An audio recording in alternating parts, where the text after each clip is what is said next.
Welcome back to Aaron and Elle on Kirby Drive. Today is Tuesday, December 2nd, and the Houston Texans have come all the way back. We're so back. We're on top, baby. Maybe all the way back is a little bit premature, but Yeah, we're not all the way back. huge win over the Indianapolis Colts. Texans 20, Colts 16. Crazy game. I slept through all of it. So I had to rewatch it. Yes, Ellie has watched the key plays. She's all the way caught up. But the important thing for you to know is the Texans improved to 7-5 on the season after starting 0-3. The Colts fall to 8-4. They have been removed from the division lead. They are now, I think, the 6th seed in the wild card spot. Oof. The Jaguars take the lead. Yes. That's another problem in its own. Yeah, we'll deal with that when we come to it. But the Texans have now won 4 in a row against Indianapolis. CJ Stroud is 4-1 in his career versus the Colts. Crazy work. Yeah, makes sense why a certain Colts fan that we know was doing a lot of slander of CJ, hoping that he was to lose his job. Yeah. Because he owns him. He's scared. Yeah. And who can blame him? And honestly, this game, I think it was about as cut and dry of a victory as you could have. I don't think it was controversial at all. I don't think there were any decisions that were left up to, the refs that could have possibly been pointed to and said this is the reason the game went one or the other. I think it was pretty easily won by the Texans. For sure. Yeah. Now, if you don't know that we're joking. Yeah. The irony in our voice. Yeah. This was a pretty hotly contested game. Like most Texans games, I do feel like the Houston Texans were the better team on the football field for the majority of the game. Yeah. Just so happens that they don't ever finish drives enough to show that. It's so frustrating. Yeah. I mean, they really took it to the Colts for a while there. And, I mean, like, if it wasn't for Alec Pierce, the Colts would have been able to do nothing on offense. And who would have guessed that? Because Alec Pierce has just always kind of been a deep threat that they have. That just, he used to be Anthony Richardson's guy. Sending it downfield. Alec Pierce down there somewhere. Yeah. But, I don't know, he came back out of hiding for this game. Yeah. He's actually been pretty good this season. And what I'm hoping for is that the Colts re-sign Daniel Jones, and they don't have enough money to re-sign Alec Pierce. And then he goes to, like, the Commanders or something. Yeah. Yeah, that'd be a good spot for them. So, like we said, there were some controversial plays in this game that I think, unfortunately, led to well, actually, I don't really give a shit. Like, fuck the Colts. That, like, we still haven't forgotten about that Denver game that y'all basically got handed to you. Yeah. Snatched victory from the jaws of defeat just because of some bullshit leverage call. So yeah, now you're even. Consider it even. Now you're even. But the play that people are most upset about is the Texans had the ball. The game was tied 13-13. There's 14:51 remaining in the fourth quarter. The Texans had the ball 3rd down and 15 at the Indianapolis 25. And Texans offense did not get the ball snapped in time, it seemed like. It seemed like 0, and then at least like 0.5 seconds after that, the ball was snapped. Yeah. The officials let the play go, and then CJ Stroud threw a slant to Xavier Hutchinson, who was pulled down and got a defensive pass interference call that set us up for an automatic first down in Colts territory inside the 10. The Texans scored like 4 plays later to take the lead 20-13. And then got a controversial extra point score. Yes, yeah. So this, and you could feel the heat in Indy. Watch it. Like, I could imagine being there. I would have thought the stadium was going to explode. Because you, like, over the TV, you're like, oh my gosh, someone is going to get violent in those stands. Like, it was a brutal stretch of plays. And, like, I get it. Like, I think if that would have happened to the Texans, I'd be very upset. I'd be pissed. The delay of game... Yeah, they said it on the broadcast. They missed that one. Now, I think a lot of Colts fans, and maybe some people around the league, think that they missed it by a lot more than they did because they saw the clock hit 0 and then like a second went off the clock. But, there is like some grace in that. Like, it's usually the refs will have to see the zeros on the clock, look and check and see if the quarterback is actively going to take the snap soon. And then if not, then they throw the flag. I've seen some plays where it's like, that was definitely like delay of game, but they just let it go. Yeah. Like, this is not like they the Houston Texans have an in with the refs. And you want to talk about refs and being screwed over by the refs? They hate us down here. I don't know who the regional refs are for the South, but they freaking hate us in NRG.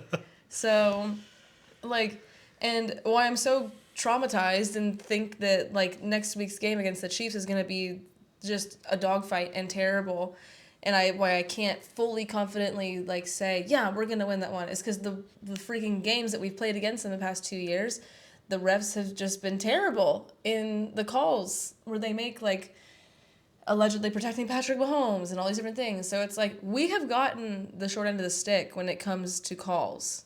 And again, sometimes it just blows the wrong way for you. Yeah. I don't know. And like freaking Kalen Bullock had gotten a pretty egregious face mask that got missed. Well, I think on that play they actually wanted the ref to throw a flag for a face mask on Kalen Bullock.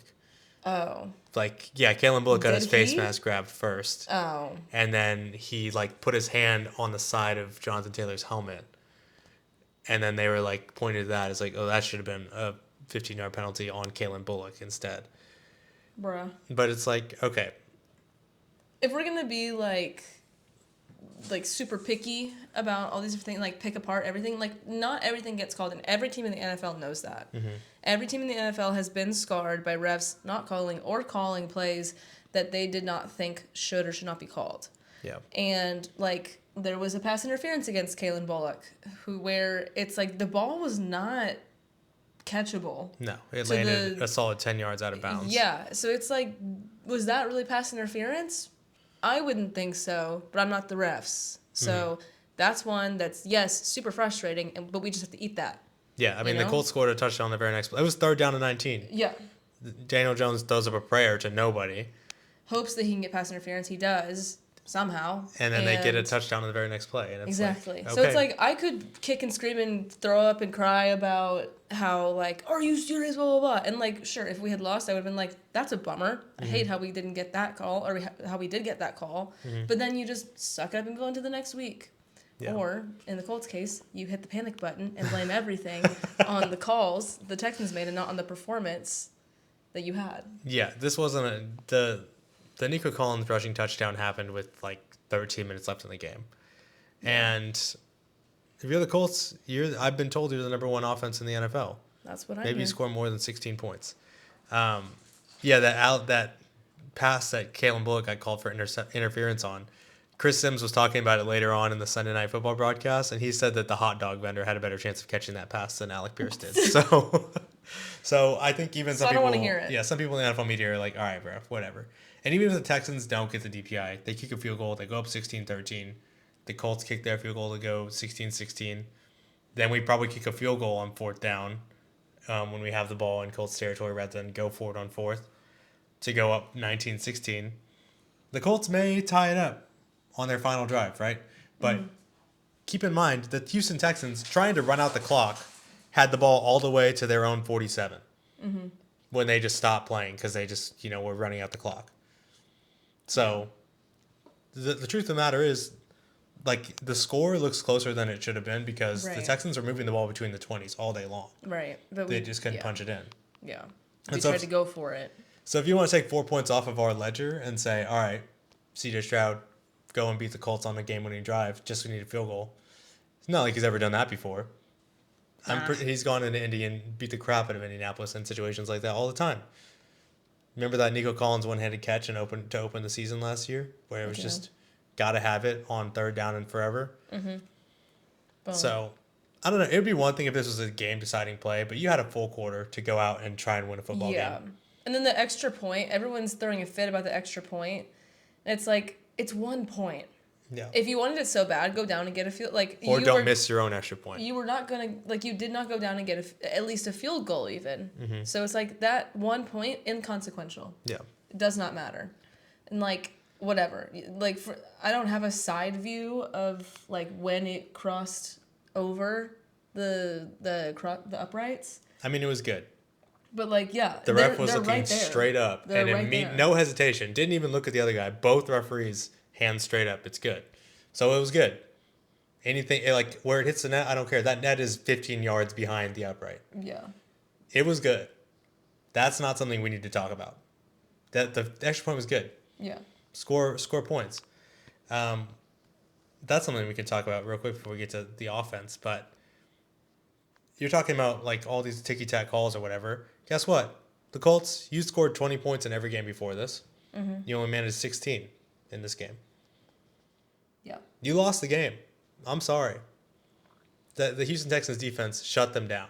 Mm-hmm. I don't know. Honestly, like there's some stats here that are showing some very troubling trends for the Colts right now on offense. But I think if we're going to talk about what's fair, is a team that's running Daniel Jones out there every week, winning 8 games to start the season. Yeah. I think this is the universe correcting itself, if I'm being honest. Oh, we kind of overlooked that one. Yeah. Turn it down a little bit. Yeah. So the Colts won the toss in this game. They took the ball first. I was wondering. They said I was like listening to it at lunch last night. Mm-hmm. And I was like, why did they elect to get it first? Well, one, I think that it showed in this game that they struggle to play from behind because their only player on offense is Jonathan Taylor. Only. And Alec Pierce. And that's what Kalen Bullock said was we have to stop Jonathan Taylor because they have no one else. Dang. And people were talking crazy in those comments saying like we're going to show him on Sunday. Well, I guess you didn't because literally Alec Pierce had a couple great, amazing catches and literally nobody else contributed on offense. So I don't know what you want, but they took the ball first because they want to set the tone. They say we're a better offense than your defense is, and guess what? You weren't. You went 3 and out, and then the Texans went on a long drive that they did get stopped in the red zone. They had to kick a field goal, but yeah, like Jonathan Taylor never really got going. He was, I mean, they held him to 85 yards on 21 carries. Mm-hmm. I'd be interested to see what his long run was because he had one big catch in the second quarter that like went for like 30 yards on a screen. Yeah. But yeah, his longest run was a run of 12, which is all you had to do was contain him. Stop the home run, 90-yard run that, fires up the rest of the offensive line and gets everything going. Exactly. And that's what they did. Mm-hmm.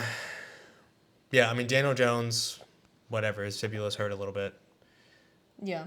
I mean, I walked around with a broken fibula for a full year and didn't even know it. So I'm sure he's got like he's obviously performing at a much higher level than I ever was, just like running mileage. Mm-hmm. But I mean, like, let's be real. He was not playing great before this injury. Yeah. Let's not blame it all on the injury.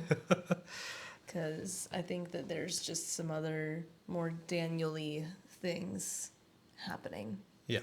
The Texans defense, they didn't get a lot of sacks this week because the Colts O-line is just that good. Mm-hmm. But Derek Stingley, he was a ghost out there. You don't hear them call his name because... Because guess what? Daniel Jones didn't even try. Yeah, well, he did. Well, once. He tried once. Right? He said, you know what? Game's on the line. It's 4th down.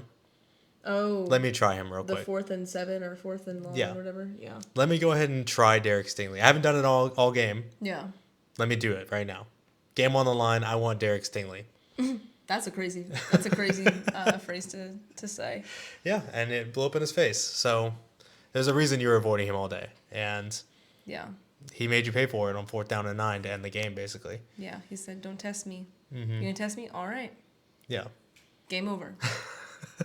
And yeah, I mean, the Texans defense, like I said, they didn't do a ton in the turnover department. They didn't do a ton in the sack department. But the entire Colts offense struggled to be effective against them, like I said, in a way that they had never been ineffective this season. Mm-hmm. Scored less than 20 points for the first time all year. Alec Pierce is really the only one who has ever done anything against the Texans. Like, Alec Pierce is just unstoppable. He went up and got a couple balls that I did not think he was going to get to. Mm-hmm. And Daniel Jones, credit to him, like, he had a great throw to Alec Pierce. That first touchdown that he threw was on a line. Like, there was no way anybody was getting to that. But like I said, yeah, I hope they spend all their money on Daniel Jones and they can't re-sign him. Mm-hmm. Josh Downs also had 2 huge 3rd down catches right before the Alec Pierce PI debacle. Yeah. And that was another one of those moments where I think on that drive that they scored that touchdown to Tyler Warren, I think they converted on 3rd down and 9 like 3 times in a row or something like that. like the Texans, their defense is obviously the best, one of the best we've seen in a long time. For whatever reason, I feel like they have one or two drives a game where they just cannot get off the field on third down. Yeah. Like whether it's giving up a ridiculous, backdoor screen to Khalil Shakir or, letting Or Josh a quarterback Downs. run. Yeah, a quarterback run or Josh Downs making a ridiculous sideline catch. Like, Yeah. I don't know what it is. Something slips between the cracks. Mm-hmm. But I mean, you can't be perfect. But I don't know. It just, like, I don't know. Like, our defense is already pretty elite, but if we're going to take home some things to work on, some things to sharpen up, those would be some things that we probably need to sharpen up a little bit.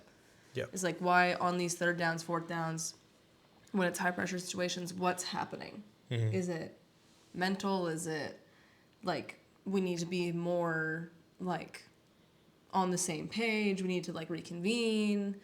I don't know. Yeah.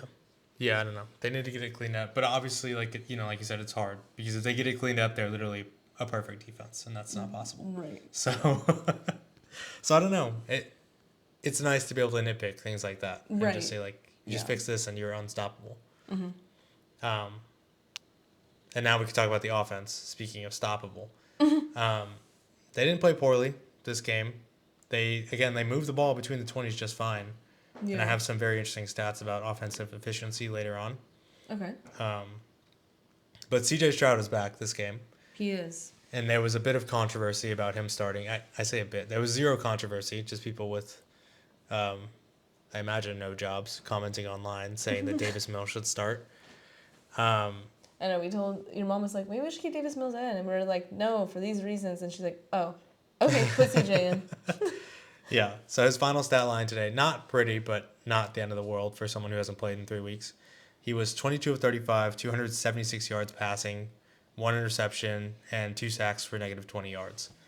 Now, I know you didn't watch like the beginning of this game, but to me at least, it was just readily apparent. And I mean, here's what you have to understand, is that it's always been this apparent. There's a reason why Davis Mills ended up at Stanford. I think he started for just 1 season, ended up a 3rd round pick, 4th round pick, got a chance on a struggling Texans team, but never really was the one who they were looking for, Mm-hmm. And then CJ Stroud is top whatever on the ESPN recruiting list at a high school, wins a national championship or is on a national championship contending team at Ohio State, generates like multiple wide receivers that are going in the 1st round, just, 2nd overall pick in the NFL draft. Very different pedigree, very different player. Mm-hmm. And you can tell. Like, you can just tell. Like, there was a pass to Nico Collins on 3rd down and 9 where he just rips it in there. The defender's coming over from the middle of the field, and he just rips it right into where only Nico Collins can grab it. Mm-hmm. And he's able to run for 21 yards after that because he just puts it right on him. Yeah. And, like, Davis Mills, don't get me wrong, he does look competent when he goes out there to run the offense, right? Yeah. He doesn't look, whatever. And CJ Stroud in no way looks the way that Justin Herbert or Josh Allen look when they wind up to just launch a rocket down the field. Mm-hmm. But, I mean, you can just tell. Like, when you watch Davis Mills throw a ball versus when you watch CJ Stroud throw a ball, I can't wrap my head around the mechanics of CJ Stroud. Because when you watch him throw it, it looks to me like he swings his wrist like this and the ball comes out, Yeah. Like, when I throw a football, I'm winding all the way up here like I'm throwing a baseball and putting my whole body into it, Yeah. But, like, when you watch CJ Stroud throw, he just does that. Yeah. His little, like... Yeah. And that thing comes out like a missile. It is... The zip on the ball that he had on that first drive was incredible. And, I mean, like, that's just the difference. That's you can see that. Even if you're not, like, a big football guy, because I don't know X's and O's. Mm-hmm. But you can tell that ball has heat on it. That ball has intention on it. Mm-hmm. That ball has the practice ease of a guy who is one of the best in the world at what he does. Dang. And that's just the truth. It's true. Now, there were some issues, right? Like, he did, like, scramble. I think J.J. Watt made mention of it, but there was a moment on, like, 1st down and maybe it was 1st down and goal from, like, the 8 or something like that, where he had a pretty clean pocket. He ended up, like, running to his right and then having to throw it in the dirt because he was about to get sacked. Right. And if he would have stayed put just a second longer, he would have had Nico Collins coming open back across the end zone for a touchdown. And I think that like he was talking about it in the pregame or whatever with JJ and Ian, and he was saying like, or Ian, sorry. He was saying like, yeah, I'm so used to playing with the Texans defense that like after a certain point, there's a timer in my head that says I gotta go, even if the pocket's pretty clean. Which I mean makes sense, right? If you have the Texans defense coming at you all the time, then yeah, it's gonna be pretty rough. And I mean I'd rather that be the case than him do what he has done in the past and what he did once this game. Yeah. Or what Sam Darnold does from time to time, where he just stands there, waiting, hoping that somebody gets open, and then takes a huge sack. So I don't know. That's something that he can get cleaned up a little bit more still. I don't know. They had some weird illegal formation nonsense where like 2 plays in a row, they had a guy uncovered on the line of scrimmage. And then the very next drive, the first play, they had like a 21-yard pass to Christian Kirk get wiped out because then they had someone 2 covered on the line of scrimmage. Like they had a receiver covered up. Yeah. And that was on like three or four like plays in a row or something like that. And it's like, what are we doing? Couldn't tell you. But on that first drive, we got held to a field goal. But I feel like he did have a touchdown pass that was coming open. Like he threw the ball to Dalton Schultz on a slant that was going to be open, and it got batted down at the line of scrimmage. So I'm not mad about that. He was kind of falling away from it. I would like to see him step into that, but I don't know if that makes a difference. I genuinely don't know. Couldn't tell you. Do you think that helps him get a ball over a defender? I feel like that's just unlucky. You know what I mean? A little bit, yeah. It's just a good play by Grover Stewart on the goal line. So yeah. So we'll see if he continues to get better. I mean, like, it's not. I mean, you can have games where your quarterback doesn't get sacked, but I feel like it's not an uncommon thing to have a quarterback be sacked at least once in a game. Yeah. So it's not like, oh, freaking CJ, like, gosh dang it, bring him back, bring in Davis again. Yeah. It's like it's gonna happen. Yeah. Like he will get sacked from time to time. And maybe he's, he's like, maybe I will hold on to the ball a little bit longer, see if something opens up, and then it's just 1 second longer than what needs to happen, and then he's sacked. But at least he was trying to look for something. I don't know, or maybe saw the promise of something and then just had less time than he thought he did. But I think he did better this game with doing the whole, I'm going to run 30,000 yards back and see if anyone's open. Yeah, I mean, like, I don't know, the Colts pass rush is not, like, formidable by any stretch of the imagination, especially with DeForest Buckner out. Yeah. And there was one play that just got blown up. Like, I think Ed Ingram just missed his block. Yeah. And Wormley just got in there and sacked him for, like, a 10-yard loss or something like that. But then Ed Ingram had a really good block as well. Yeah, he pancaked somebody on, I think it was a really big play. I don't remember which one it was, but Woody was running. No. Yeah. Was it Nick? It must have been Woody Marks. I don't know. Woody. But yeah, I think C.J. Stroud played really well today. Like, I think that it's apparent to me that obviously, if you thought Davis Mills would do a better job, you're lying to yourself. Yeah. And here's the thing. You're always going to find reasons. Like, there were moments in that game where, like, the operation was not great. Yeah. Like the delay game where I'm like, let's go. Let's get going. Exactly. Why are we waiting so long? But, again, we also watched Davis Mills do that multiple times. So that's not a quarterback issue. That's something with the way that the offense is set up that they need to get ironed out. Right. And, like, C.J. Stroud threw a bad interception. The Texans defense made a huge stop on 4th down because Tyler Warren tried to take the tush-push snap, and then it just bounced. I don't even know how. I don't know if the center thought that he was in shotgun or he just, like, forcefully, like, snapped it super hard because it, like, bounced back. Off. Yeah. And, like, normally you're just supposed to, like, put the ball up into your, like, into the guy's hand. Yeah, for someone. But he just, like, sent it straight backwards. I don't know what happened there. And then CJ isn't for everyone. Yeah, and then CJ turned the ball right back over. And it's like, that's a really bad spot to give that ball back. Yeah, that was really bad. And your defense gets you something like that, and then it's like, oh, crap. Yeah, and we had people in our comments saying, like, do you still want CJ Stroud to start? Let me tell you why you're an idiot. So I don't know if you could tell. Like, maybe you can. Maybe you're genuinely that stupid. But here's the offense with C.J. Stroud at quarterback. So I don't have offensive numbers, actually. I have yards per attempt. All right. So C.J. Stroud averaged 7.9 yards per attempt this game. All right? Mm-hmm. And the snaps that he did play in the Broncos game, he was averaging 7.9 yards per attempt. Mm-hmm. In the game before that versus the Niners, he was averaging 8.2 yards per attempt. Mm-hmm. He had a bad game in Seattle against one of the top defenses in the NFL. He was averaging 4.7 yards per attempt there. Then 9.0 against the Ravens and 8.3 versus the Titans. Davis Mills, the game he came in versus the Broncos, he was averaging 4.6 yards per attempt. Then against the Jaguars, 6.5. Mm-hmm. Still respectable. 6.7 versus the Titans, 5.1 versus the Bills.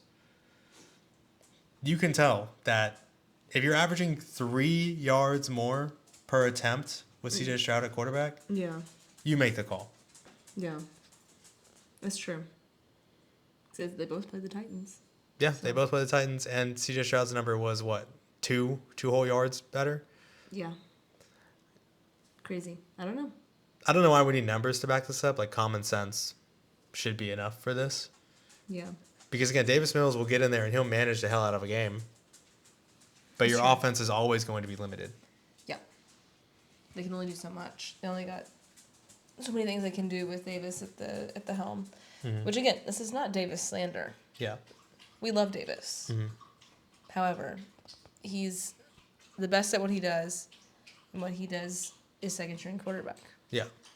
And he's aware of his job. Mm-hmm. I believe he's happy with it. I mean, he wouldn't still be here if he wasn't happy with it. Yeah. I mean, the team loves him. The team trusts him, obviously. Mm-hmm. You know, they respect him. So he does what he needs to do, and that is his job. CJ's job is to lead this team every week. Yeah. And you're probably hearing Kirby drink a lot of water very aggressively right now because she finished her bone. She did. But we scheduled it so that at least the first half of the podcast is listenable. And Kirby's not scampering around. Yeah. The only thing that was questionable here, which may not even be a question, is that the offense in the 3 games that Davis Mills started went 7 of 12 in the red zone. And today they went 2 for 5. So a much slower clip than normal. Mm-hmm. But the Colts do have one of the top red zone defenses in the NFL. So Dang. Kind of is par for the course. Paired with our freaking red zone troubles. Yeah. Bad combo. Surprised that we made anything happen in the red zone. Yeah, but they scored twice in the red zone. She drank too much water too fast. Now she's throwing up. It's unbelievable, like clockwork. Every time. She's so funny. Kirby just misses us. She just wants to be here on the podcast. She says, Whatever. if you name it after me, I want to be in it. Yeah, whatever, girl. The only question I have about the offensive play calling, I just showed you the play where they had the ball 4th down, up 4 in field goal range with like 5 minutes to go. Do you agree with them going for it on 4th down there? I mean, I get the decision, right? Because, you know, you say, okay, we've been able to, for the most part, hold them to, like, you know, I don't know. Like, they've only been able to get 2 touchdowns and a field goal, I guess. Mm-hmm. So you depend on, if you go for it and don't get it, you're like, okay, we're okay with being behind 4 points and hoping that they're only able to get a field goal. Mm-hmm. But if you go for it and you get it, that's 2 scores you could be up. But I think it's more secure if you just go for a field goal. You're up 7, and then you just have to hope that they don't get another touchdown, and you also have to hope that they don't get a 2-point conversion. So that's 2 things that have to go right for the Colts, who have been struggling to even get kind of in the position to score. Mm-hmm. So for me, I'd probably just kick the field goal. Especially with, like, I don't know, some of Kayami's kicks were a little bit closer today, so maybe they were like, I don't know, let's not risk it. Yeah. But he's generally pretty reliable. Mm-hmm. So. Yeah, I don't know. I wonder what the analytics say, but. What do you say? I mean, I didn't really mind them going for it on 4th down. The only thing is I wish that they had, and my dad said this too in the moment, but it's like I wish that they had done, because they ran the tush-push with Cade Stover at quarterback twice in a row. Yeah, what is this whole twice in a row thing? Why do we think, like, oh, they're never going to see this come? No, we just did this. Mm-hmm. They know what we're going to do. Why are we doing the same play twice in a row? Yeah. Especially when we've been having issues all freaking year with just getting 1 yard, half a yard, inches. Like, that I have a problem with. Like, if we're going to go for it, then we need to, like, be creative, go for it. Like, use our strengths, which is not running it down the middle, which is not quarterback keeper. Usually push doesn't really work for CJ. Hasn't worked for him. Yeah. We got to find another way to get it over the line because it's, I don't know if our offensive line is in like a strong enough force to get it over. But it just hasn't been working in the past. So you got to be smart about it. I mean, I do like what they found in the tush push with Cade Stover because it did work the first 2 times they did it. Then like, they started to figure it out. Well, I think the problem is that they tried it on like 3rd down and 1.5, and that was a long way to go, I think. I would have rather seen them try and run the ball or do something on 3rd down. And then if you get closer, or you don't get anything at all, then you could try, the tush push. But I feel like you try and hand the ball off to one of your running backs, see if they can make something happen, at least get a little bit closer. And then if you really want to, you can take your 4th down and inches tush push shot. I don't know. It's just a weird sequence. There's also some weirdness at the end of the half where they kind of really weren't pushing to score. Like they just they got the ball back with like a minute something left, and they Colts? the Texans, and they were just fine with not doing anything with it. They ended up just having to throw like a Hail Mary that I don't even think got close to being completed. What? And like they were getting the ball coming out of half, but this is a game for your season right here. Like you need to score points. You need to be a little bit more aggressive, especially when you get the ball out of the half too. Yeah, like you could have put him away a lot earlier, and you should have put him away multiple times, and then we wouldn't have all this nonsense about controversial calls. But so again, all of the questionable, not all, but like a majority of the questionable things and things we need to clean up and tweak to get just right and put teams away, because we haven't been able to put teams away all freaking year, is on offense. Yeah. We need to complete our drives. We need to be smart about the play calling, and we need to know when just any point, I mean, whatever. You could argue that was the right call, just didn't work out. Kind of like how the Eagles and the Bears, like Nick Sirianni went for the 2-point conversion. You need to get a 2-point conversion at some point. Might as well try now. I think that's a fine call. It just didn't work out. So everyone hates that you did it. So whatever. I guess dealer's choice, but other things, we got to complete our drives. Yeah, that's the main thing. The important thing is, though, is we did win this game, as much as everyone on the Colts side probably hates to hear that. That's that. So we're going to look forward now at this playoff push that we are so grateful to be a part of, because the Houston Texans have won 4 in a row. Crazy. They've come all the way back from 0-3, 3-5. Now they sit 1 game out of the AFC South lead. The Jaguars, like I said, move into first place. The Colts are down to 6th in the rankings right now. ESPN's Football Power Index gives, I'm going to list out the chances for each team to win the division. The Jaguars, 39.7%. The Colts, 41%. The Texans, 19.3%. I think that there is some seriously flawed logic in this. And I think most of it is assuming that the Colts are actually a good football team. I think that's most of it. Because I'll read you off the remaining games here that each of the teams has against playoff teams. So the Jaguars will play the Colts next week. They'll play the Broncos in 2 weeks, and then they'll play the Colts again at some point in the season. Yeah. The Texans will play the Chiefs next week, then the Chargers and the Colts to finish the season. The Colts will play the Jaguars twice, the Seahawks, the 49ers, and the Texans. Dang. We're looking at a stretch of games where if this Indy team really is what I suspect it might be, it's going to get ugly. They may not make the playoffs. Which is a crazy, crazy thing to say. They may not make the playoffs, and they may not win another game this year. That's a crazy thing to say. You think they'll lose against the Jags? They need to. Well, no, we need them to beat the Jaguars at this point, honestly. I guess so, yeah. Because the Jaguars play nobody. They play the Colts and then the Broncos, that's it. And we still need the Jaguars to lose a game. That's true. And that's assuming the Texans are perfect. We probably need the Jaguars to lose multiple games. Yeah. Crap. So I think the Jaguars probably have a much higher chance, because I don't think the Broncos are very good either, but we'll talk about that later. Relax, Broncos fans. I don't think the Jaguars. I think the Jaguars are probably in the driver's seat because they are, right? I think the only thing that's keeping them out of like an 80% chance here is that they still have both of their games against the Colts. The thing is, we need the Colts to go into Jacksonville and beat them next week. When was the last time the Colts went to Jacksonville and won? It's been a while. And who was the quarterback of the game for the Colts? Oh, for real? That may sound really stupid. Not Andrew Luck, was it? It was Andrew Luck. It was? Yes. Oh, that's crazy. In Jacksonville? Yeah.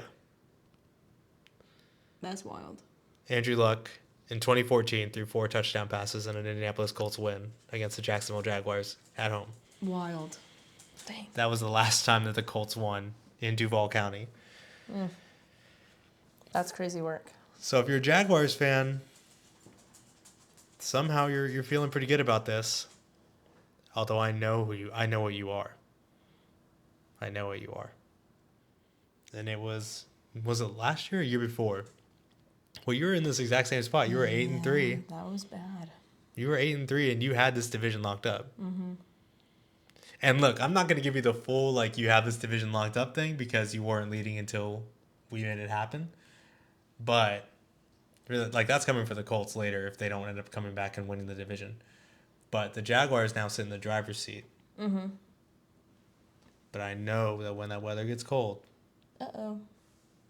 they start to get a little shaky. So I don't know. I'd probably say if the Colts beat the Jaguars and the Texans beat the Chiefs, I'd give us like even odds between us and the Jaguars to win the division. And the Colts would be done. Which is counterintuitive because they would be. Because would be. But they're done. They're not going to beat the Seahawks in Seattle. Oh, in Seattle too? Yeah, no.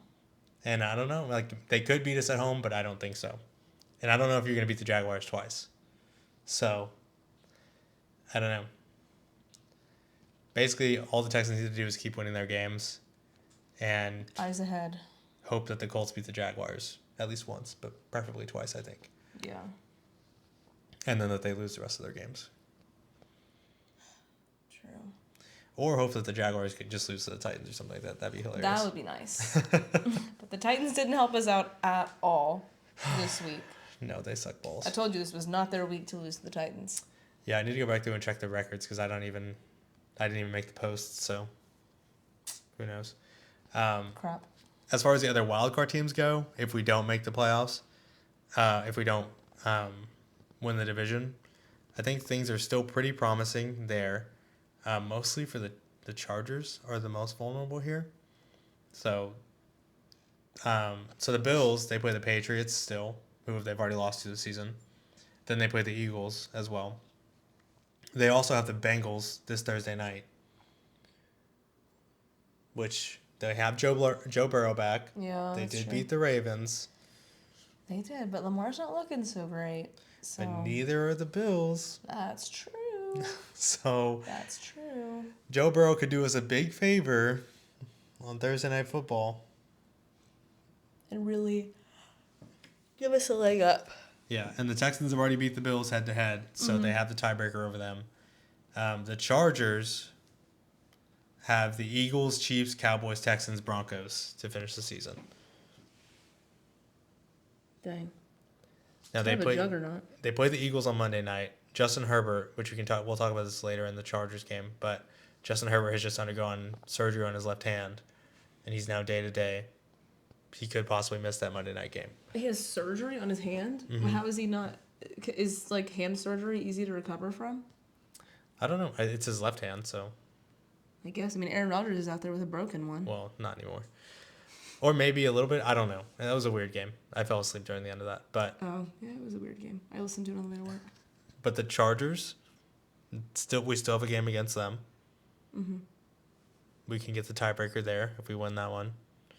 And then the Chiefs are the other team hanging out just outside the playoff picture. The Steelers are also technically there, but come on, bro. They're falling apart. The Chiefs will play the Texans next week on Sunday Night Football. And then the Chargers and Broncos. We have so many primetime games this year. Gosh. But if the Texans can go into Arrowhead and beat the Chiefs, that should do it on the Chiefs season. But that's exactly the type of pressure that we don't need. Like, we've already embarrassed ourselves to the Chiefs twice in a row. Mm-hmm. And, like, back-to-back years in Arrowhead. We never play them home. They are literally never allowed to come to Houston or something. I have no idea. But it has been embarrassing. The only Chiefs game I remember in NRG was the year we had Brian Hoyer at quarterback in the wild card round. Oh. And the Chiefs ran back the opening kickoff for a touchdown, and we lost 30-0. So I don't. So maybe we don't want y'all here either. But see, like, our history with the Chiefs is like, it's just already terrible. Like, the odds in that sense are already bad, and then the last thing you want to do is count out the Chiefs. Yeah. Because they will show you that they can fight and that they can contend and whatever. But at some point, they have to be in or out. I know. And and like, in games this season, they haven't been able to, like, close out or be like, oh, you doubted us? Boom. Guess what? We won. Mm-hmm. And, like, that's been, I don't know, I guess, like, reassuring-ish. But leave it to when the whole country is like, they're done if the Texans finish them here. Mm-hmm. Like, they are over. Like, you think the Chiefs are going to hand over their season that easily? I mean, I don't think they're going to hand it over, but I think I know a couple of guys on a defensive line that have been ripping people's seasons away from them these past couple games. Yeah. I don't think Josh Allen and the Bills wanted to hand away the AFC East title like that. Yeah, I guess so. And we ripped that shit from their hands. That's true. That's true. Hey, I don't think the Colts wanted to hand away the AFC South championship. That is true. And they got belt to ass. That is true. That is true. I just have Chiefs trauma, as a lot of other teams do. And I would love to go into Arrowhead on prime time and clinch the win from the Chiefs and send them packing for the season. Mm-hmm. But I just have to be cautiously optimistic for my hopes, because I will be on the floor in a ball for hours until Monday morning. Mm-hmm. And also, I just want to say the Texans are, for their away games, they are, what is it? Yeah, I'm 2-0 for times that I have slept through the Texans games. Mm-hmm. So Texans have won twice. I have slept twice through the games for work. So maybe I should sleep during this game. Yeah, I don't know. I mean, they played a lot of games that you were also awake for, and they won. The first game of the season against the Rams, right? Did we play the Rams first? Mm-hmm. Lost, because I was awake. And the next game after that, too, we were... No, that was the Bucs game at home. Oh, yeah, that was the Bucs. And then it was I was awake for that one, and we lost. Yeah. I can't remember all the other... I don't know. It was Jaguars on the road. You also, were awake for every year we go over to your parents' house and watch the Chiefs game, and we lose. Maybe I should be asleep, be in this bed, being haunted by the Texans and Chiefs game in my dreams like I was this Colts game. Yeah, you should tell them about that.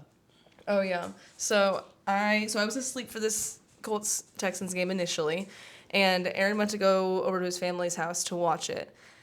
So I was home alone, shout out, and he put on the TV, like he put on the game and then told me bye. I was like, okay, so then I went back to sleep. And then I had dreamt, I didn't realize that I was dreaming. Fully thought this was real. I was like dreaming that I was in bed and watching the Texans game. And then I was dreaming that I woke up and saw that we had lost 27-30. And I was like, oh, man, that really sucks. Because I really wanted to win this game. We really needed to win this game so bad. And then I actually woke up, and I was like, oh, it's the second quarter. There's literally so much game left. And so I was like, okay, let me go back to sleep all happy. And then I had another dream that we had lost 3-7. And I was like, oh, now for real this time. Like, I knew I shouldn't have got my hopes up the first time. I should have known that my dreams were trying to tell me something.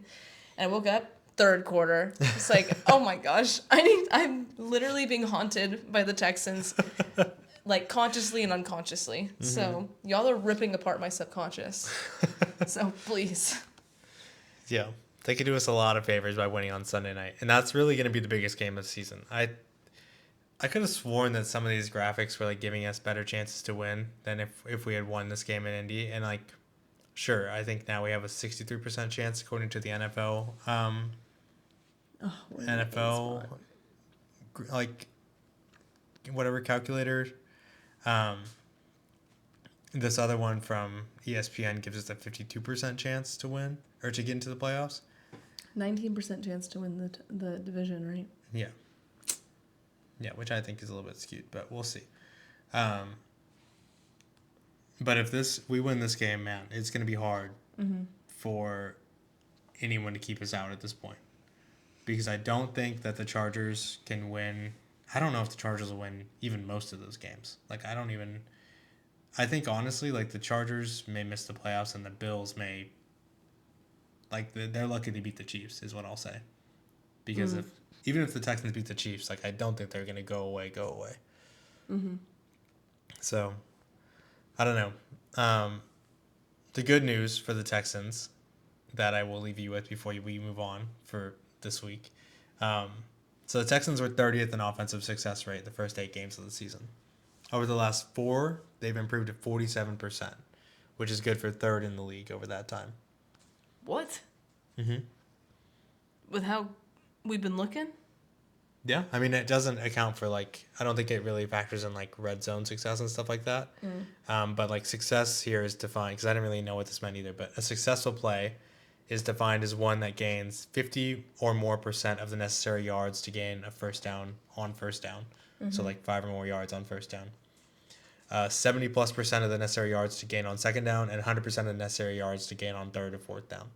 So basically it means that we're staying ahead of the sticks 47% of the time. Dang. Which is not something that could always be said for the length of C.J. Stroud's career. This is true. Like, the number of times that C.J. Stroud has had to pull magic out of his hat in, like, a 3rd down and 9 situation. Yeah. 3rd down and 12, 3rd down and 15. Probably more than most quarterbacks in the NFL. I was too lazy to find that stat, but I'm sure he's facing 3rd down and long more than anybody else in this league. Feels like it. But these last couple of weeks, like, that's where you find success. That's where you get to, you know, like we talk about, messing up on that tush push twice in a row. The old Texans are in 3rd down and 11 at that point. They don't even have a chance to do that twice in a row. Fair. They ran the ball on 2nd down and 2 because they got such a good run on 1st down. That's true. Last season, that was not our story. Mm-hmm. Our run game was atrocious, even with Joe Mixon. Yeah. So they're much more they're much more efficient on offense than they have been in the first 8 weeks of the season. I think that was something that was apparent to us, right? Like, even before CJ went down, like in that Broncos game, he was picking them apart a little bit. Yeah.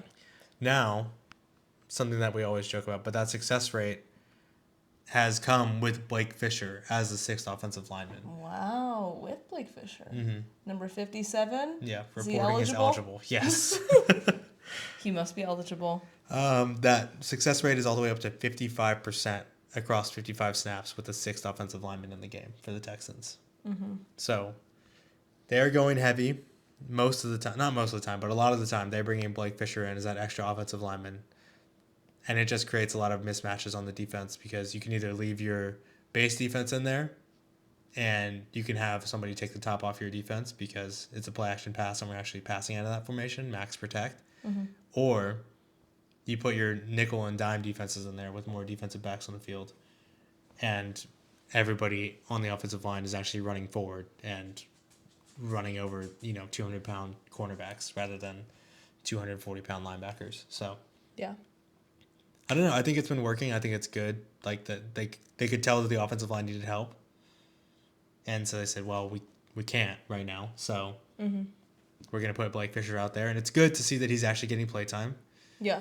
Because for a while there, it seemed like they were doing everything they could to not play him at left or right tackle. Yeah. I mean, for kind of a good reason. Yeah. He really wasn't showing that he knew what he was doing out there. Yeah, it's troubling. But yeah, it's been good. The only other two bits of information here. So Aziz Al-Shaair cleared concussion protocol during the game. I think he was dealing with some other injuries, but he ended up coming back into the game. Unfortunately, Jalen Reed I think he broke his arm or something like that. I saw that. He posted something on Instagram that made it look like he was not coming back for the season. Yeah. Which sucks. So he's probably going to miss a good amount of time. He's been good. Mm-hmm. He's been good for us, which that kind of sucks now. Also, where is Sauce? He hurt his calf on the first Texans drive. Are you serious? Yeah. Dang. So they went all in for a Daniel Jones playoff run, and Sauce Gardner can't even play. Crazy. So he's going to miss a couple weeks. Gosh. What did he do? Like pull his calf or something? Yeah, he was just like getting run blocked a little bit, and then he like looked back, like, and it's interesting because first of all, I saw that he avoided like an Achilles injury, which is good. Ooh, that's good. But he did end up looking back at his calf and then just like limping off the field. It was non-contact. Oh shoot. And it reminded me of whenever Tyrese Halliburton said that he felt like someone had kicked him in the back of the leg. For his Achilles? Yeah, when he tore his Achilles. And he remembers the first thing he did was like look back and say, who kicked me? And nobody was there because his Achilles just popped. And so it's the same thing, like Sauce Gardner turned around to look as if to say like, what just happened, you know? And then thank goodness he was fine. Well, not fine, but avoided a serious injury. Do you think he partially tore his Achilles? I think he's probably in the stage where Tyrese Halliburton was coming into that game, where he has like a serious calf strain. Yeah. And if he continues to push it, he probably will. So. The Achilles, I hate watching the highlights where you see it pop. Yeah, it's nasty.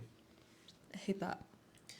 So yeah, the Colts are going to be without one of their better players for the stretch run here. Dang. And I think they're going to be on the outside looking in. Who would have thought? Yeah, do you have any other notes on the game? I don't think so. I'm just tired of seeing people enraged online. I woke up this afternoon and was like on Instagram, and it was like someone's like, Texans got handed this game. Go and I check. I'm like, okay, check the profile. Like self-proclaimed Colts fan. Parentheses, I'm a Colts fan. Swipe it to the next reel. Can you believe the refs of this? I can't, like, yelling, screaming, go, Colts fan. Mm-hmm. And then I scroll another one. I'm like, oh my God, do y'all have a different social media outlet where we can just, like yell to the abyss? Like, build me a bridge, get over it. Because, like, that wasn't going to win you the game. You want those back? Fine, take them back. You're not winning this game. Mm-hmm. Yeah. That's true. You're just mad. Because you got beat. Yeah. All right. Well, we can do a quick wrap around the NFL. I've got notes for some of these games, some of them not really. First game up is Jaguars 25, Titans 3. Can't trust the Titans for anything. No, they suck. They're bad. Gosh. Relied on them for one thing. Yeah. So the Jaguars take care of business. They're one game in front of the Texans for the division lead. Like I said, probably going to need them to lose one or both of their games to Indy to have a chance at winning the division. Although, again, they don't look good. Even against the Titans, they don't look good. Yeah, I don't know. They never look good, but they somehow win. I don't know. Yeah, I mean, what they should be grateful for is that acquisition. Jacoby Myers might sneaky be the best addition at the trade deadline this year. Dang. He had 6 catches for 90 yards and a touchdown. Brenton Strange also came back. He caught a touchdown. I think he came back last week, but who cares? Outside of that, I think Etienne had 28 yards on the ground. I think Trevor Lawrence only managed like 150-something passing yards. They just don't look good on offense. I don't believe in them as an offense. Mm-hmm. I don't believe in them as a team. I don't trust them. No, certainly not. They just are very unreliable, I feel like. Yeah. So here's hoping the Colts can take care of business next week, which is a weird thing to say, but yeah. Let's hope they can get it done. But yeah, y'all need to lock in or something. Which how are the Jags against the run? Let me see. I can check that eventually. Oh no, because then that may be. Yeah, it needs to start being. That might be the code. It needs to start being Jonathan Taylor games. We need Jonathan Taylor to lock back in. Yeah. to win against the Jags. Defensive leaders. So the Jaguars against the run are middle of the road. Oh, actually, no, they're probably pretty high up in the. Oh. They are the best team in the NFL against the run. Are you serious? They're the only team to have not allowed over 1,000 yards on the ground this Are year. Are you for real? Yes. Oh, we're ruined. So the Colts will probably end up losing that game. But dang it. Maybe Daniel Jones can pull a rabbit out of his hat and be good again. I mean, they're back in Indy, right? No. Oh. They go into Jacksonville. That's why. Oh, that's right. That's right. Yep. My bad. Dang it. So it'll be rough next week, but I don't know. Congrats, Jaguars fan. You want a medal for this? Whatever. The Titans, we're probably not going to talk about y'all very much anymore this season. Yeah, y'all are cooked. Y'all are done. They'll play the Browns this week and then the Saints in the second to last week of the season. Hopefully this is Shador's game to win. Yeah. But that Saints game will probably end up being for the number 1 overall pick. So that's the only exciting thing left for the Titans. Yeah. It's whoever loses that game will get the number 1 overall pick. Imagine, number 1 overall pick 2 years in a row. Embarrassing. Crazy times. Crazy. All right. So the 49ers, 26, Browns, 8. 49ers, I don't care. Y'all continue to not play well and win games. Y'all are kind of like the Patriots of the NFC. They have the highest odds to make the playoffs in the NFC somehow, but only a 27% chance to win their division. And they have the Titans, Colts, Bears, and then Seahawks at the end of the year. But if they keep pace, that Seahawks game could be for the division because they've already beaten them once. So congrats, Niners fans. I really don't. I don't care. To that woman who yelled at us in the stairwell. Congrats. Yeah, I think technically you are now, well, you're still third, I think, because you have 4 losses. But who knows? You could be first by the end of the season and then lose in the playoffs again. That'd be a crazy comeback, though, with all the injuries they have. Yeah. Just like a crazy season outcome. I just feel like every week they're playing someone like the Browns or whatever. Like how? Yeah, I guess so. As for the Browns, this was just a weird game from them. I know. Yeah, it was a weird one. Their punt returner, Gage Larvadian, I don't know what his name is. He muffed 2 punts and fumbled a return on the third. What? Now, he only lost one of them, but that's why the 49ers had 0 yards on offense and still managed to win by a couple scores. Gosh. So it was special teams all day long. Well, the Browns got the ball back on 2 of them, but yeah, it's hard to get good returns whenever you're not handling the punt properly. Who is this guy? Is he new? I mean, I've heard his name before in the context of fumbling, muffing punts. Maybe we should get rid of him. Yeah, in other news, Myles Garrett got his 19th sack of the season. Let's go. Shador Sanders, first home passing touchdown. Let's go. Jerry Jeudy and Shador Sanders were like arguing on the sideline. Yeah, I don't know. I feel like, I don't know, they were talking about something on, were they watching an iPad? They might have been watching an iPad. But then Jerry Jeudy like said something like, I don't know, firmly. And Shador kind of like looked at him but like kind of walked away. And I don't know. It's like, bro, you've had so many chances. Yeah. And like you're going to yell at him whenever like you fumbled the bag on your chances to show that you can do it. I wouldn't be talking so big if I were you. Yeah, Jerry Jeudy is a strange character in this NFL story because he's just kind of been. He was supposed to be one of the greats, and now he's like on the Browns, so that's a bad place for you to end up. He was on the Broncos, right? Yeah. Yeah. Yeah, Shador Sanders will get to start next week versus the Titans. So. There we go. That'll be fun. That's a winnable game. Let's go.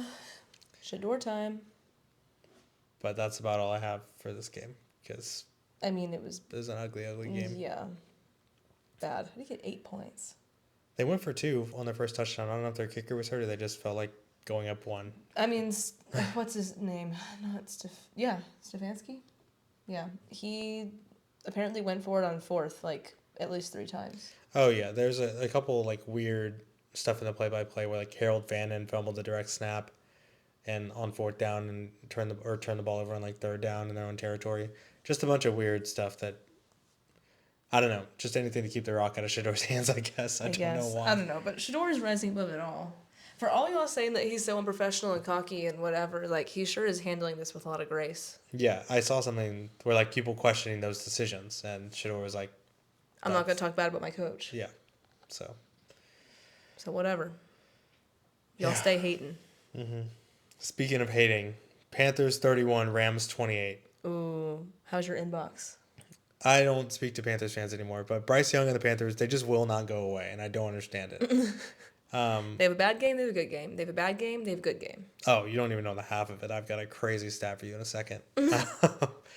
But this game, I don't know. I'm glad the Panthers fans are having a good time. Genuinely, I am, because They need something. It's been bad. Yeah, it's been a rough couple of years since the Super Bowl, and even that went pretty poorly for you.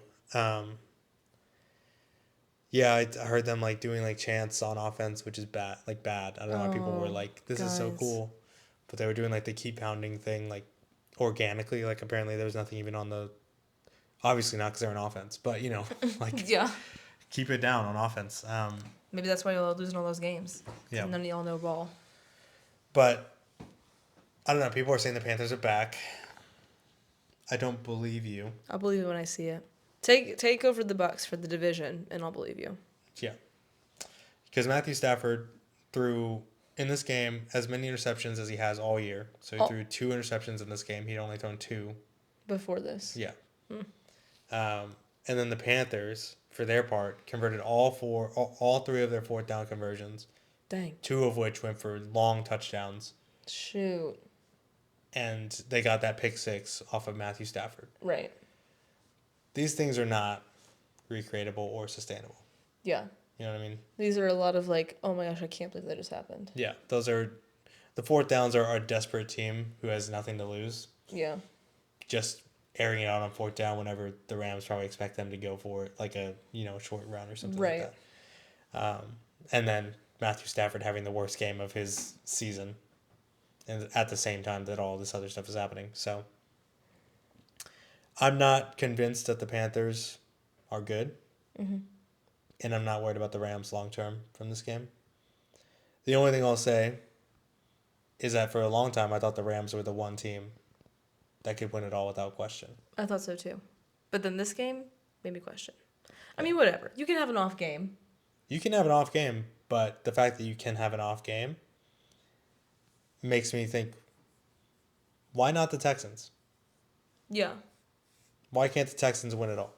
Beat some off games, but I mean, I've been thinking the same thing. Driving in my car, walking around the store, in the shower. Like, I stay thinking, like, why not us? Yeah. Why couldn't we? Why don't we? Yeah. Is there a team in this league that you think, oh, they'll beat the Texans by multiple scores? I mean, I guess the teams who have already been put to the test with that. Because I would say, like, oh, maybe the Rams, but we played the Rams and lost by a score. Mm-hmm. And then Seahawks, that was a bad game. We lost by more than one score, I think, right? No. Oh. We lost by 8. That too. And we kept on giving them that game. We would not stop giving them that game. Mm-hmm. Oh. Eagles are looking bad right now. Yeah. Certainly nobody in the AFC. Yeah.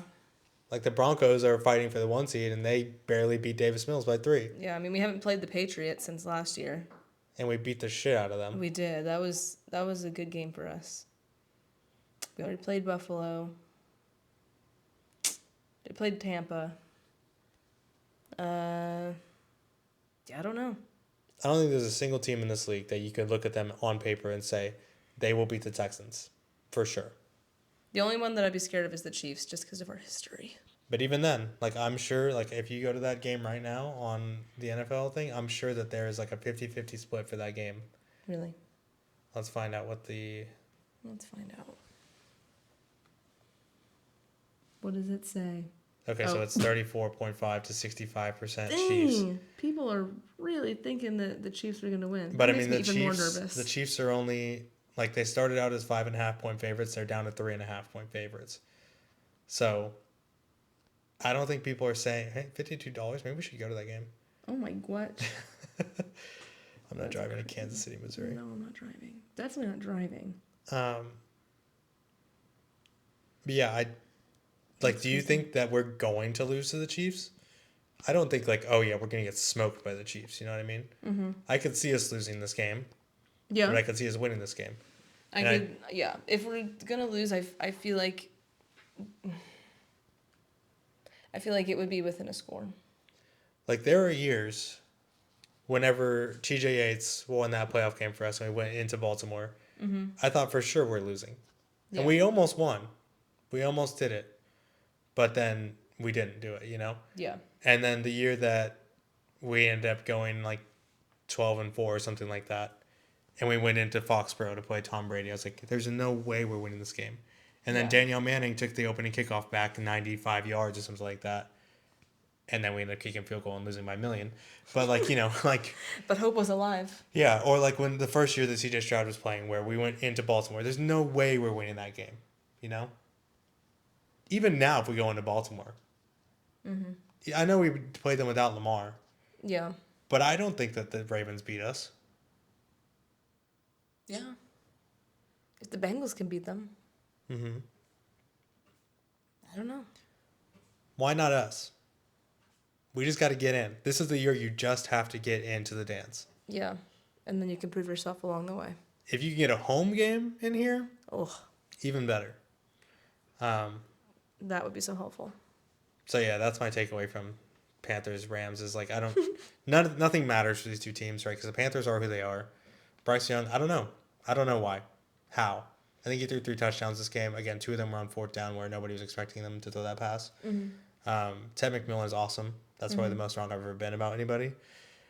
But I think that it's because I'm so down on Bryce Young. So whatever. I'm surprised he's done this well with the guy who's throwing the ball. Way to acknowledge your bias. Yeah. The funny stat that I was referencing is the last time the Panthers beat an NFC contender when they beat the Packers 16-13, they lost to the Saints the very next week. Who do you think they play next after their bye week? Oh, no. Because they're on bye next week. Mm-hmm. They play the Saints? They play the Saints and they will lose. That's so funny. In New Orleans? Oh, this is their game to lose. They will lose this game. And then they have 2 of their last 3 games against the Buccaneers.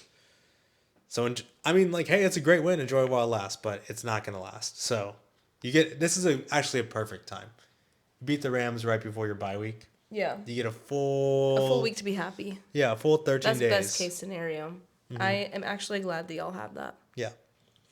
But that'll be it because you're going to lose to the Saints. And then you'll probably lose to the Buccaneers twice and you'll be done just like that. That's crazy. They haven't played the Bucs once. Yeah. Yeah, it's like the Colts last year for us. Yeah. And this year, shoot. Yeah. Speaking of the Buccaneers 20, Cardinals 17. I'm sure the Buccaneers are probably counting on gaining a game this weekend. Mm-hmm. They found themselves needing to keep pace. And, they managed it. It didn't look pretty, just like most of the Bucs games this year have not looked pretty. But, Bucky Irving, he scored in his return. Chris Godwin led the Bucs receivers with 78 yards. Mm-hmm. They're slowly getting the band back together. So he's back. Chris Godwin, yeah. Was this his first game back or no? I think, not this season, but he came back, hurt his leg again, and now he's back again. Yeah, that's what I was referring to. Yeah, I don't know when Mike Evans is coming back. Do you know? No, I don't know if he is coming back. He had a pretty bad, I think it was hammy, right? What was his shoulder, his collarbone, right? Oh, awkward. Let's see. I had Mike Evans. No, I don't think he's back for the season because I dropped him because they said... Well, he might not be back for the fantasy playoffs, but... He'll return to practice this week. Okay, so he's almost back. They're getting the band back together very slowly. But it doesn't sound like a return to game action is in the cards for Week 14 against the Saints. Okay, well, you don't need him for the Saints, hopefully. Assuming that you can handle the Saints, you don't need him. Yeah. Interesting. The Cardinals, they're now 3-9. I don't know. They're That's probably funny. like the friskiest 3-9 team What? in a long time.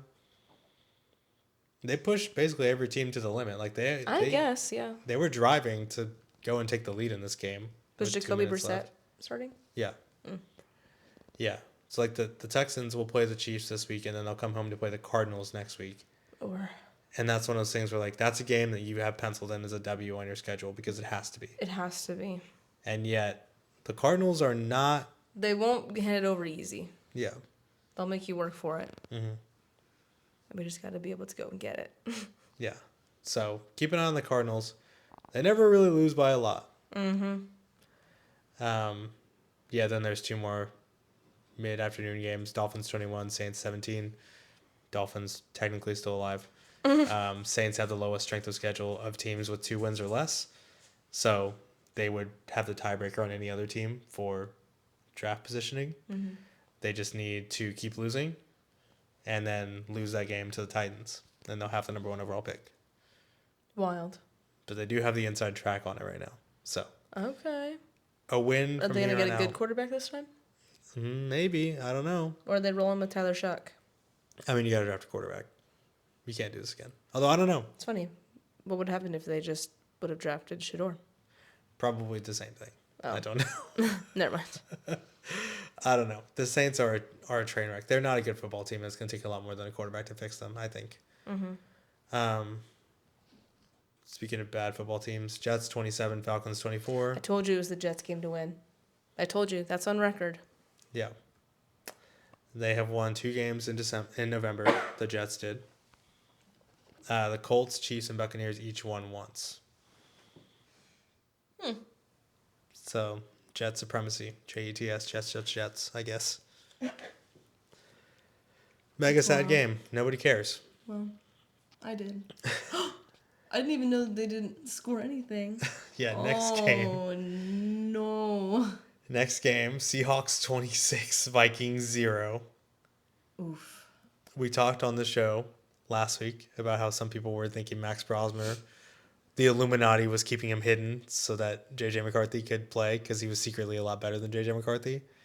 Wrong. Yeah, he's terrible, turns out. 12 is not better than 9. Oh, something I forgot to talk about in the Jaguars game. Did you see this? What? So Julius Chestnut, which is a festive ass name, was That is Julius Chestnut. he was on a punt return against the Jaguars, and he I don't know, they were kind of mixing it up. I think there was a flag on the play or something like that because he was kind of doing a little bit too much after the play, and he told reporters after the game that Logan Cook came up in the middle of that and threatened to kill him. What?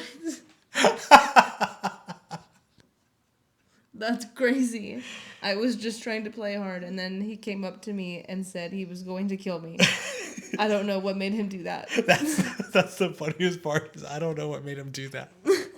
I don't know what would possess a punter to walk up to somebody and say, I'm going to kill I know, you. that's so crazy. I'm going to kill you. For what? Just receiving the punt? I don't know. Something that happened in the play.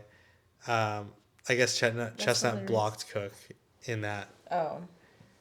And then Logan Cook stuck out a leg in an attempt to trip DK, apparently. So he was playing dirty as well. Ooh. Yeah. That's crazy. Yeah, it was wild. And then Cook later admitted he might have said some things that sounded rude.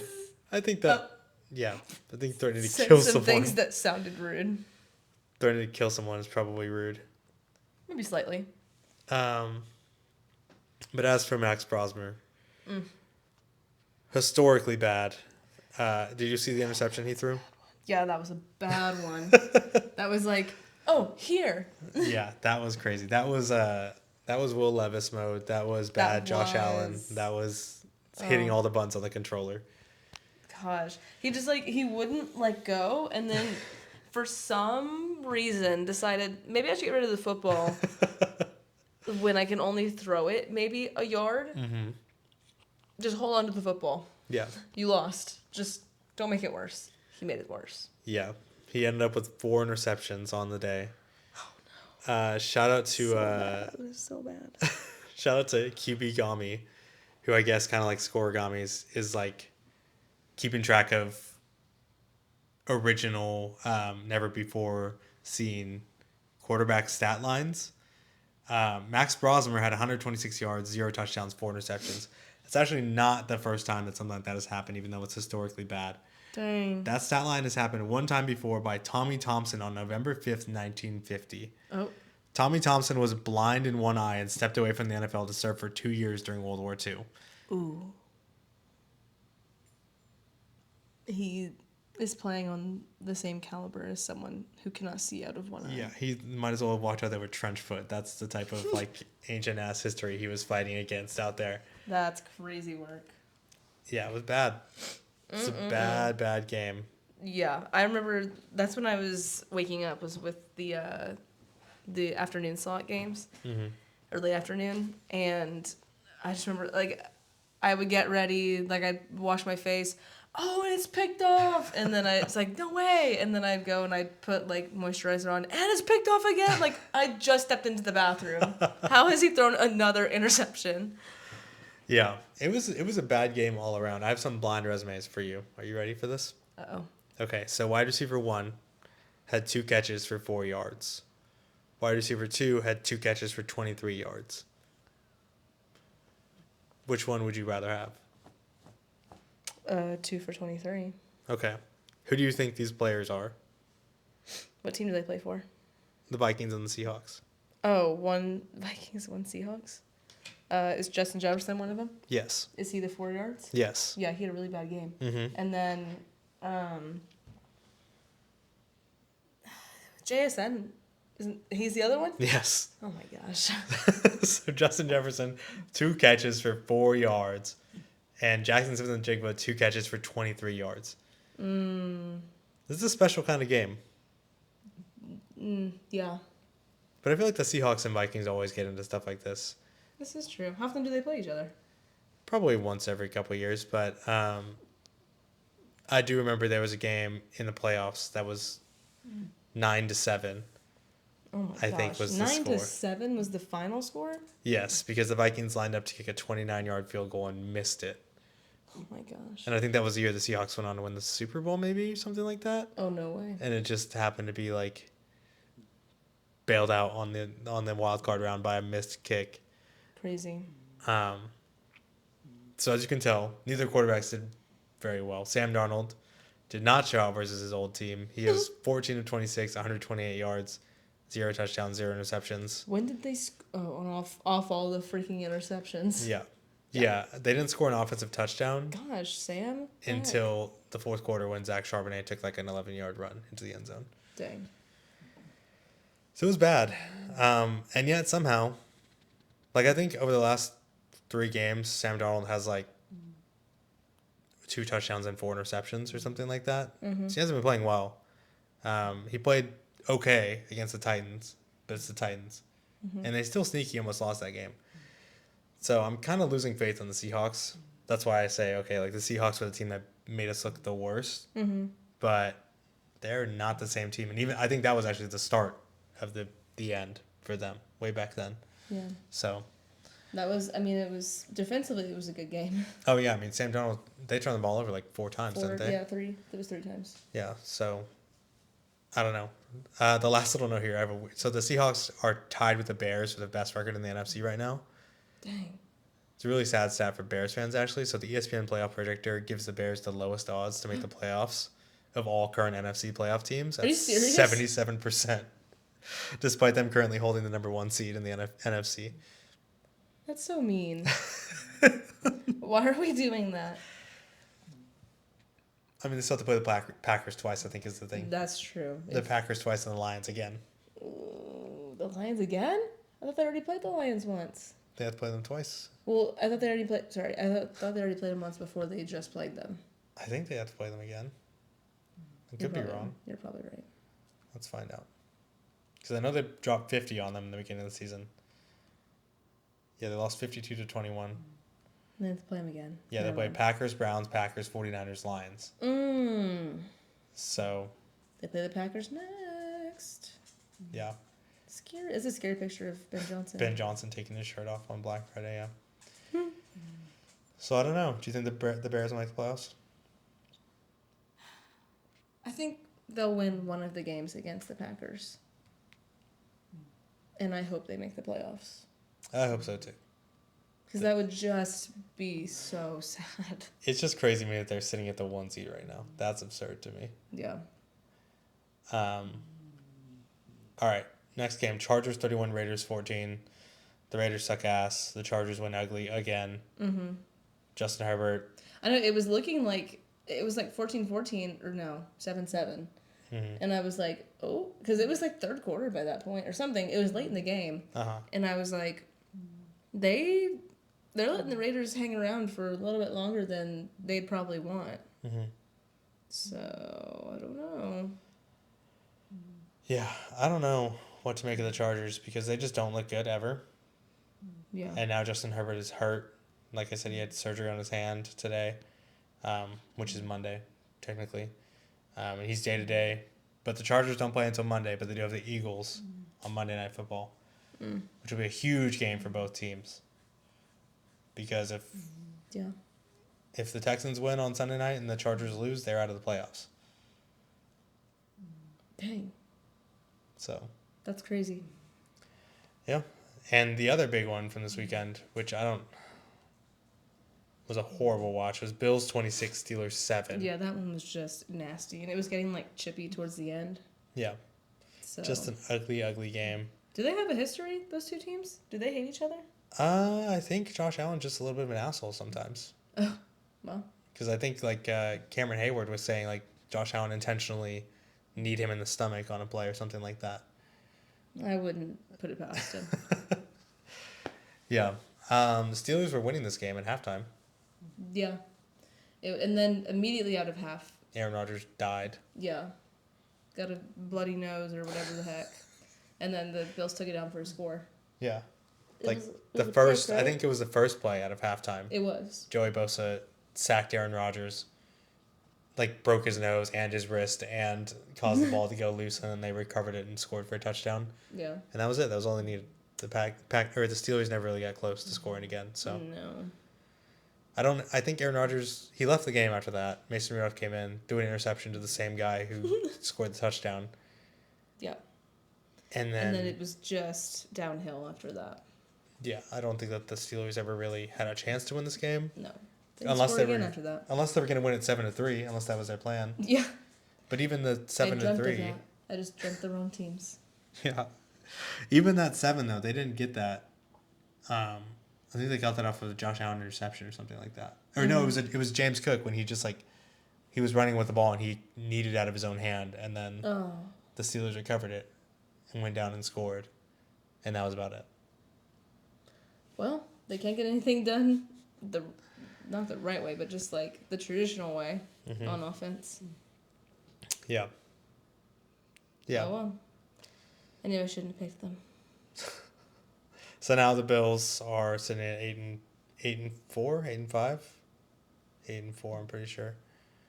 Yeah, 8-4. With again a tough game coming up against the Bengals on Thursday Night Football. Oh no, it's not. That's Dallas, and when are they playing? They're just playing the Bengals on Sunday. Sorry, guys. It's not prime time, but they are playing the Bengals. Yeah. Yeah. The last game of Sunday night was Broncos 27, Commanders 26. The Broncos actually suck balls. Like, they're so bad. You were a 2-point conversion away from losing to the Commanders. So the Marcus Mariota-led Commanders. Yeah. Who are just falling apart on all areas, and you almost let them have it. Yeah. But this is the story of every Broncos game. Mm-hmm. They almost lose every game. Like, it blows in their direction every game, I feel like. Mm-hmm. Yeah, I mean, I don't believe in them. I don't know. It was a crazy game in overtime because it felt like, I think the Commanders lost the game like 3 separate times. Ended up getting resurrected on like penalties and getting their own touchdowns called back on penalties and just like yo-yoing back and forth, and eventually they got it done, and they had their running back wide open for the 2-point conversion to win the game, and Nick Bonito just happened to get his hand on the ball as Marcus Mariota was trying to get it over him. Mariota. Yeah. that how you say it? I think so. You pronounce the M like that? Enunciate it? Yeah. Mariota? Because here's something that was really bothering me after the game. Is like I wasn't really watching super intently. Like I was still at my parents' house. But like during the player intros, I heard him say it like that. Right? Mm-hmm. And so like I'd never heard him speak before. But like he said his name like that. And then the entire broadcast, Mike Tirico and Chris Collinsworth were saying it like that. Oh. Which I'm like, all right, yeah, I guess like nobody had ever thought to talk to the guy and ask him how to say his name. Right. Right, which is fine, you know. And like if you didn't watch the game, I can understand how you would just continue to say his name how you always heard it, right? Yeah. But people who fully watch the game are like, I don't know why they kept saying his name like that. Like, bro, they're so stupid. Like it's Mariota, not Mariota. Like, and I'm like, do you think that Chris Collinsworth and Mike Tirico, consummate professionals at NBC, just decided to say his name wrong out of nowhere together at the same time? How, like, this guy has always been known as, like, Mariota. Mm-hmm. And they're like, just this one time, though, we should do Mariota. Yeah. It's like, I'm sure half of them they have to be bots because it's like a new level of brain dead to be like, why are they saying it like that? They're saying it wrong. Like, okay, maybe if you hear them say it once, I guess, but if you're literally making the connection that they were saying it wrong all night, and you're like, they really said it wrong a lot of times tonight. You would think after the second or third, you'd be like, is that really how it's after one time that I said it, you were like, is that how it's pronounced? Yeah, that's true. Because you have a brain. And you said, oh, he said it very intentionally a different way than I've heard it. Yeah. That must be how he actually pronounces it or something like that, you know? Yeah. This must be something and not a coincidence. I might need to use my brain to track down the clues. Yeah. But people are like, oh, they said it wrong all night. I'm like, literally stop eating your own boogers and go to school. God. It's so inconsequential, but it's just like, come on, man. Yeah. This is why I know we're doomed. Because literally, like, this is the easiest form of media to consume in the world. It's literally just like, it's football. And they say players' names every once in a while. And that's the most complex the vocabulary gets. Yeah. And you're just like, mind blown. These guys are actually idiots. I can't believe they're saying it wrong. Please. But anyways, he played a good game. Outside of one ridiculous jump pass that he threw that got intercepted when the Commanders were going in to score, he played a pretty decent game. Like, he didn't have, like, I mean, he did have, like, almost 300 yards. Dang. But, you know, it wasn't, like, eye-popping or anything. But he made the plays that he needed to. The Commanders... He also led for rushing. Yeah, which is strange because they were able to move the ball on the ground. And Zach Ertz had a great game, too. I feel like every time I looked up, he was catching the ball. Mm-hmm. The Broncos are just bad on offense. Like Bo Nix, we're watching the play now where Bo Nix is, like, falling to the ground and threw a touchdown pass to Courtland Sutton. That was an incredible play by Bo Nix. That was incredible. There's no denying that. But I feel like that's all he's got. Yeah. Also, the Treylon Burks catch was unreal. We're also watching that right now. I don't know if you saw that. I did. But that was crazy. Oh, the one hand, crazy. Mm-hmm. Concussion also. Wild. But yeah, I just don't have any faith in the Broncos. And people, every once in a while, every time the Broncos win a game, they come back and they find that post from, like, who have the Broncos beaten? Yeah. And they're like, well, we just beat this team. And it's like, all right, man. That's this fine. This was so sad. Heartbreaking. Heartbreak City. Yeah. And, like, I get it. Like, I've been there, kind of, right? Like, the first year that CJ Stroud played, like, we played a lot of these games where the Texans were down and then they snatched victory from the jaws of defeat like they never would have before. Mm-hmm. So that's fine. Like, enjoy this season, you know? But also, like, you're going to have to grow some thicker skin if you're going to get mad every time somebody calls you fraudulent because until you beat a good team convincingly, that's what you're going to be. Because people were looking at us and they were like, CJ Stroud might be something crazy. I mean, what? He got Offensive Rookie of the Year, right? So, like, he was good. Mm-hmm. He was showing skill. But that means the rest of the team had to follow suit, too. We were coming from being one of the worst teams the season prior and seasons prior. Mm-hmm. And it's like, all right, how much of this... Like, I'm sure if you ask someone, like, do you think that the Texans will make it far in the playoffs? Someone would, no hesitation, no. Yeah. And I think the same answer is true for the Broncos. Yeah. I don't know. They could keep on getting lucky. But well, the only thing that's saving them is that there's nobody else really there. Like that's the one saving grace I'll give you, Broncos fans, is that there isn't the Patriots of old. Like, okay, yeah, like you're a good team, but the real teams are still above you. You know what I mean? Mm-hmm. Or like, whatever. I mean, it's still like if you put Josh Allen versus the Broncos, I'm gonna pick Josh Allen. You know, Yeah. no matter how bad the Bills are. Like I have faith that Josh Allen can do it, the way that Bo Nix just cannot. Yeah. And I feel like people will always consistently point to like, well, Bo Nix, he played 61 games as a starter in college. He's much more experienced than the average like second year quarterback. And I'm like, that just tells me that he sucks ass at football. Yeah. The good quarterbacks don't play 61 games in college. This is true. I'm sorry. They just don't. Go to the league. Yeah. They just go.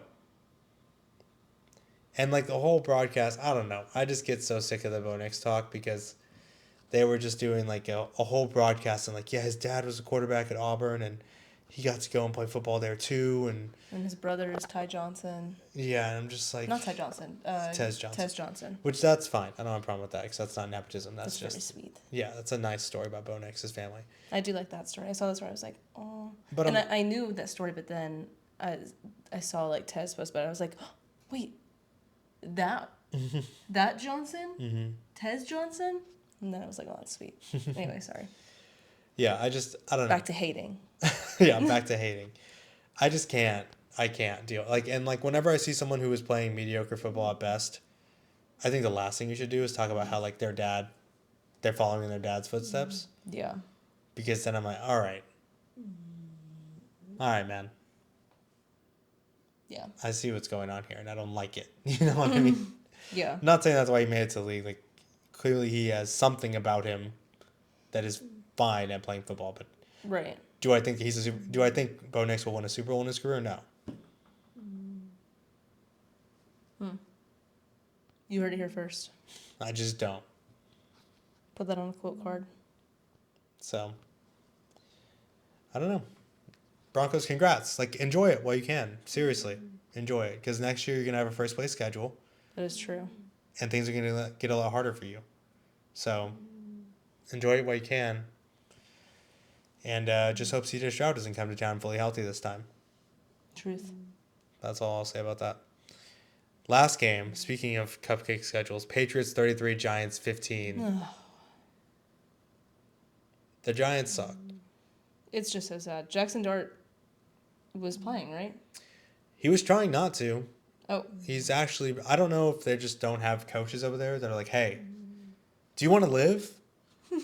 Because the first time he's scrambling in the pocket, running around in circles, gets leveled because he slides too late and has a guy just hit him right in his face mask. And he's like, he wasn't running full speed, thank goodness, but like, you know. Yeah, it still kind of rattles you. Yeah, you need to get rid of the ball or get out of the pocket and slide faster. Mm-hmm. The second time he got hit was just pure stupidity. Like, I don't understand it. And like Theo Johnson had an attitude about it after the fact because Jackson Dart was running down the sideline and just didn't go out of bounds. Just kept running straight down the sideline with Caden Ellis running directly at him. Mm-hmm. And Caden Ellis hit him so hard that he literally went parallel to the ground and like flew like he was like a stunt actor going into a picket fence. That's how comically he launched himself. I wonder if I can find it here. That's crazy work. And the Rockets freaking lost to the Jazz. I'm so mad. Oh, wait, what was the score? 133 to 125. Oh. Didn't we just play them and win? Mm-hmm. Oh my gosh. I can't believe it. Where's the...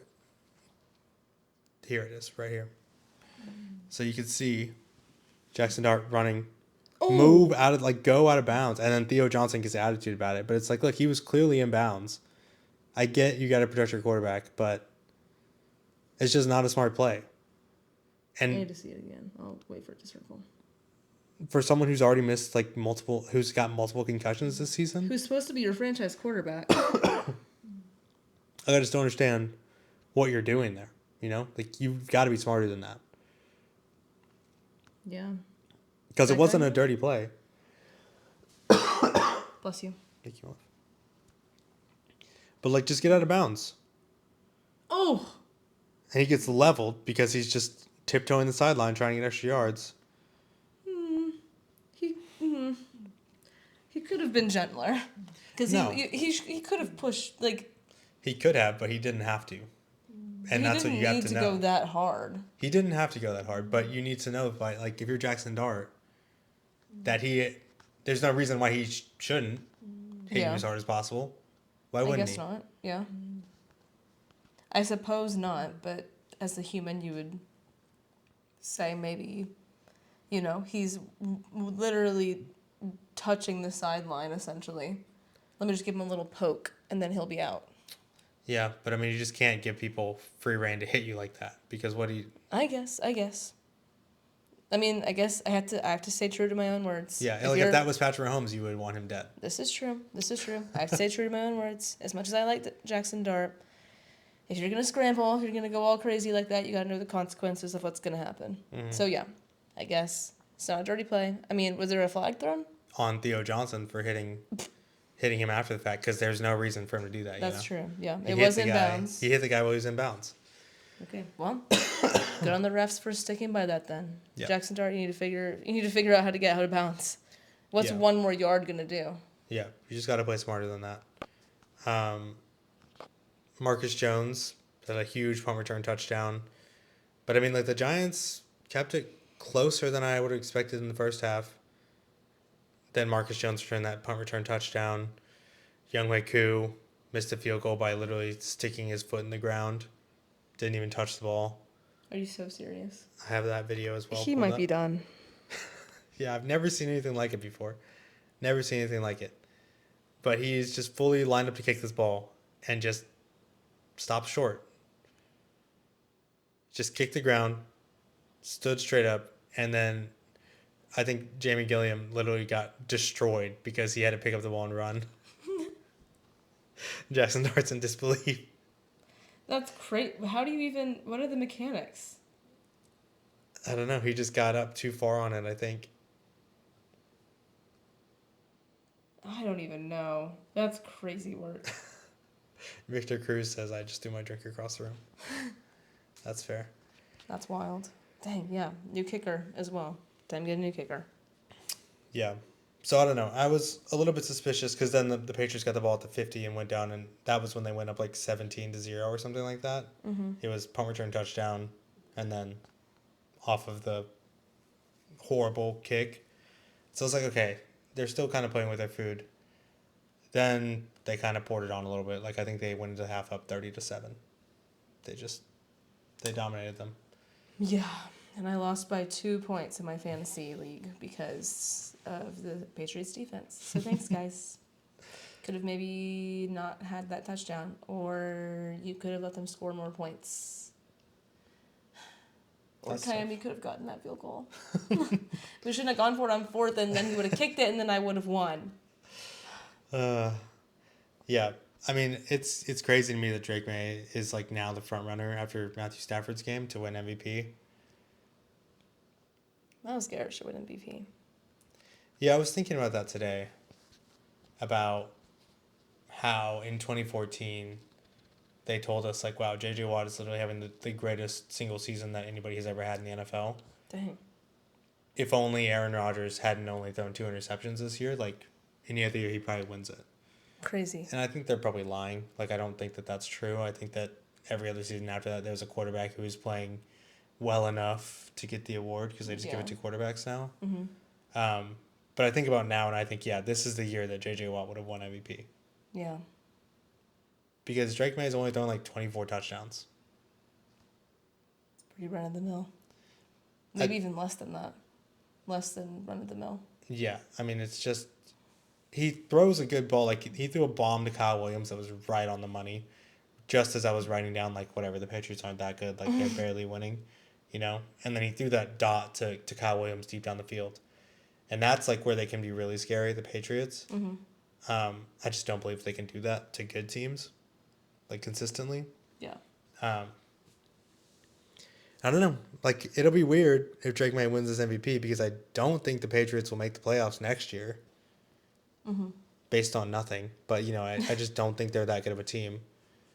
I mean, they're going to have a rougher time next year, I think. I mean, they have to. They have, a all-time easy schedule this year. Yeah. even the Bills and the Ravens, the only hard opponents on their schedule, are not good anymore. Mm-hmm. So it's actually unbelievable how easy their schedule is this year. Dang. And it won't be the same next year. No. So I guess only time will tell.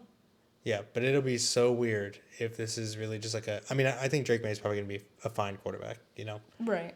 I don't think he's going to reach the heights that Tom Brady reached. I don't think he's going to be like, wow, he's like It's a hard incredible. standard to live up to. Yeah. I don't even know how far the Patriots go in the playoffs, but I just don't. I don't know. I just feel weird about Drake May winning MVP this year. That's all. Yeah, I don't know. I just feel like Myles Garrett is more deserving. Yeah, I feel like the Browns needed to win a couple more games to make it happen. I guess so. Gosh dang it. The one thing y'all could do for him. And I think he needs to do more than he's doing now. It's crazy to think that like Myles Garrett's having the season he's having. He's not even close to what J.J. Watt was doing in 2014. Oh, dang. Like, he might break the sack record of all time.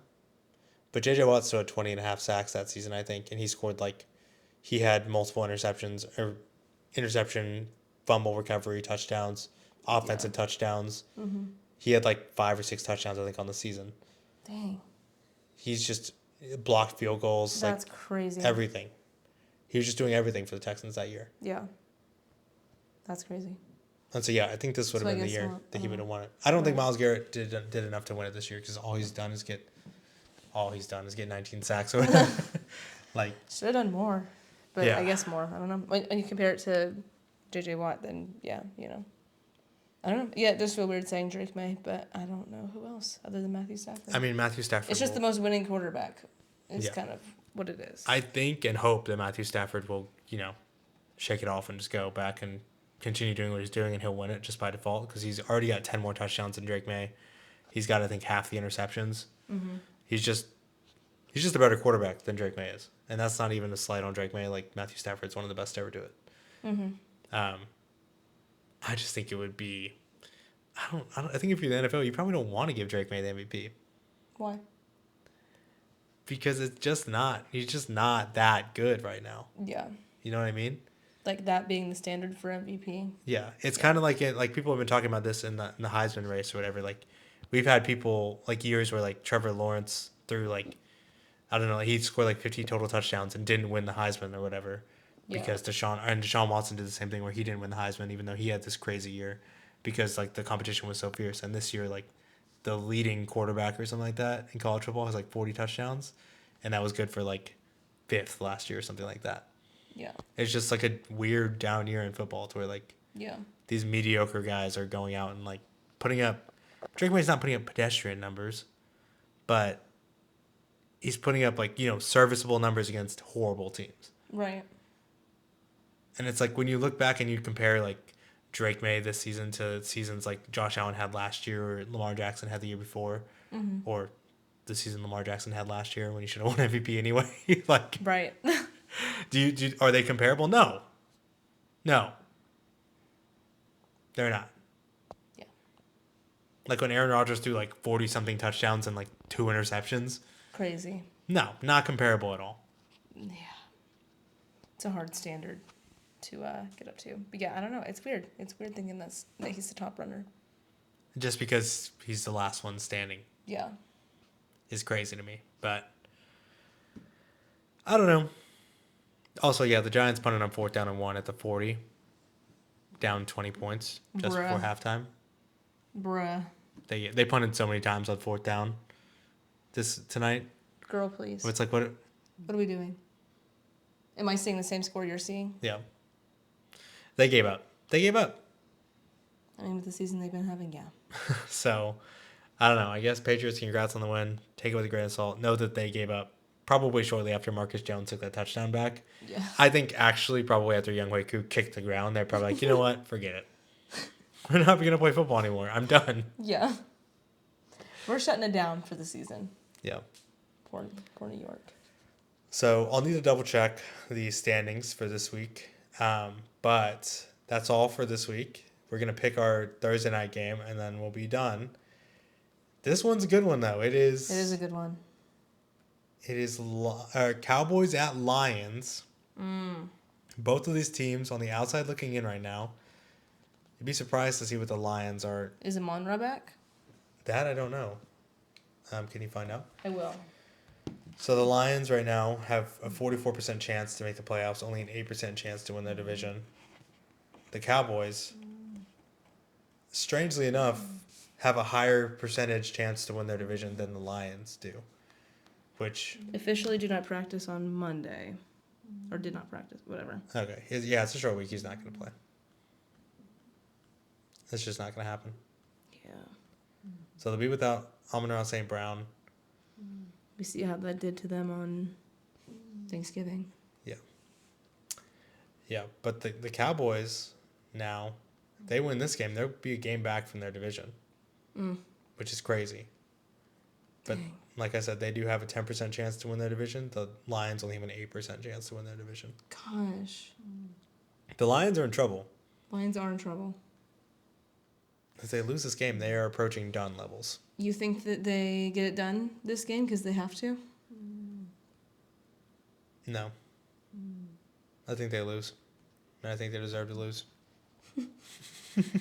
I want to say, I was thinking Dallas too, because I just don't know. I don't think they got it. Yeah, I mean... It's just approaching scary levels of y'all might not have it.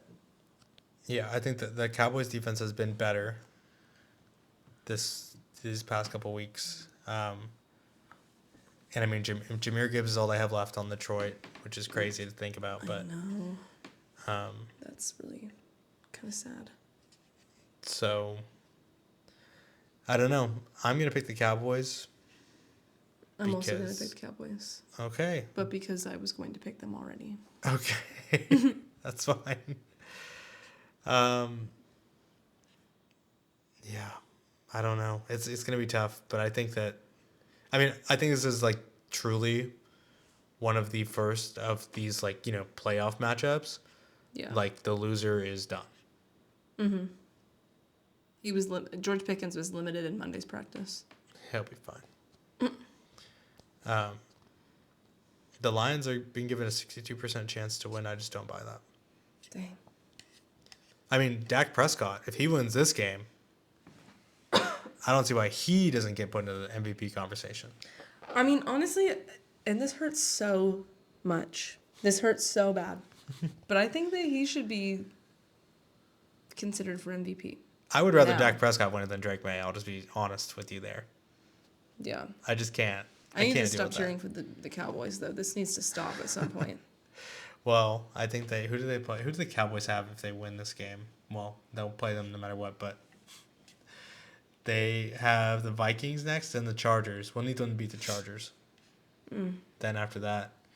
But I mean, hey, this is it. You win this game, and then you have the Chargers game. Yeah. And you're home free. Because you have Crazy. the Lions, the Vikings, Chargers, Commanders, Giants. Dang, they may have this. I mean, like the Commanders, they did put up a fight against the Broncos, but I know that the Broncos beat the crap out of the Cowboys, but I think that the Cowboys are playing better football than the Broncos are right now. Yeah, I think so. More believable football. Mm-hmm. Yeah, so that's a wrap on Week 13. We're looking forward to Week 14. We'll be back with a preview of that Sunday night football game, monster matchup in Kansas City. Monster. Like the scariest monster. It's gonna be a good weekend. It's gonna be a good weekend. Oh boy. We're cheering for the Colts. And we're cheering for the Texans. Hear that, Colts? We got you. Yeah. You should feel insulted a little bit, but just know we don't believe in you. But that's going to do it for us here at Aaron and Elle on Kirby Drive. I've been Aaron. I've been Ellie. And thank you so much for listening.